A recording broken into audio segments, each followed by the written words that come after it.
جب بھی آپ کوئی کاروبار کریں تو اس کے ان پہلوؤں کو پہلے غور کریں کہ اس کاروبار میں مجھے جھوٹ تو نہیں بولنا پڑے گا، اس کاروبار میں میرا کوئی عمل ایسا تو نہیں ہوگا جو اللہ کی ناراضگی کا سبب ہوگا۔ اللہ نے انسان کو وسعت عطا کی ہے، وہ بہت سارے کام کر سکتا ہے۔ بعض لوگ کہتے ہیں جی میں یہ کام کرتا ہوں، میں داڑھی مونڈتا ہوں، تو کیا میں اگر یہ نہیں کروں گا تو کیا کروں گا؟ اللہ نے تیری ساخت تو اس طرح نہیں بنائی ہے کہ اس کے علاوہ تو کوئی اور کام ہی نہیں کر سکتا۔ اللہ تعالیٰ نے تجھے بہت سارے کاموں کی صلاحیت عطا کر رکھی ہے، اس لیے کوئی بھی کام شروع کرنے سے قبل اس کے سارے پہلوؤں پر جائزہ لے لینا چاہیے کہ کہیں یہ کام میرے لیے آخرت کی بربادی کا سبب تو نہیں بن جائے گا۔ تھوڑا مل جائے لیکن ستھرا، پاکیزہ، جھوٹ، مکر، دجل، فریب، تلبیس سے بچ کر کے کمایا گیا رزق مبارک ہے، اور رزق مبارک ہی بڑی دولت ہے۔ رزق وسیع اللہ عطا کر دے لیکن اس کے ساتھ برکت کی شرط ہو، تو وہ برکت والا رزق وسیع بہت ساری رحمتیں لاتا ہے، لیکن جو برکت سے خالی رزق وسیع اور رزق فراواں ہے وہ ہمیشہ بے برکتیاں لاتا ہے اور زندگی کے اندر تلخیاں پیدا کرتا ہے۔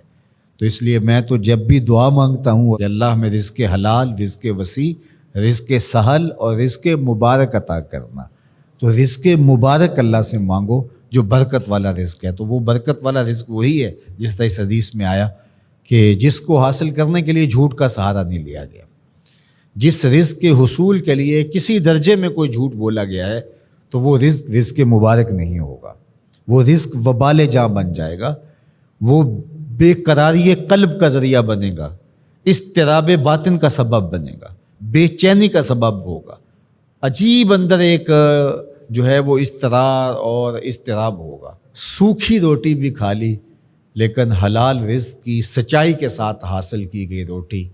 وہ آپ کو تسکین فراہم کرے گی، وہ آپ کو قرار باطن عطا کرے گی۔ پھٹے پرانے کپڑے ہیں، شکستہ کپڑے ہیں، کوئی بات نہیں ہے، سچائی کے ساتھ، سچ کے ساتھ حاصل کیے گئے ہیں، لیکن عالی نصب پوشاک بھی پہن لی اور اس کی قیمت کا کوئی لباس پوری تقریب میں کسی کے پاس نہیں تھا، لیکن وہ جھوٹ سے، مکر سے حاصل کیا گیا تھا، تو اس کے تارو پود صاحب لباس پر لانتیں کر رہے ہوں گے اور وہ قیامت کے دن مواخذے کا ذریعہ ہوگا۔ عمومی طور پہ مزاح میں لوگ جھوٹ بولتے ہیں، لیکن آقا کریم کے ترمذی نے بھی باب و مزاح النبی بیان کیا، باقی محدثین نے بھی، آپ پڑھیے، مزاح میں بھی حضور نے سچ بولا ہے۔ کبھی ایسا نہیں ہوا کہ حالت مزاح میں بھی ایسی بات کہی ہو کہ جو سچائی پر مشتمل نہ ہو۔ تو مجھے اور آپ کو اس کا بہت التزام کرنا چاہیے، اس کا بہت زیادہ اہتمام کرنا چاہیے کہ ہماری زندگی میں کسی بھی جو ہے وہ زاویے میں اور کسی بھی صورت میں اور کسی بھی شکل میں جھوٹ موجود نہ ہو۔ اللہ تعالیٰ جل شانہ ہمیں اپنی خاص عنایتیں اور کرم نوازیاں نصیب فرمائے اور سچائی کے ساتھ جڑے رہنے کی توفیق ارزانی فرمائے۔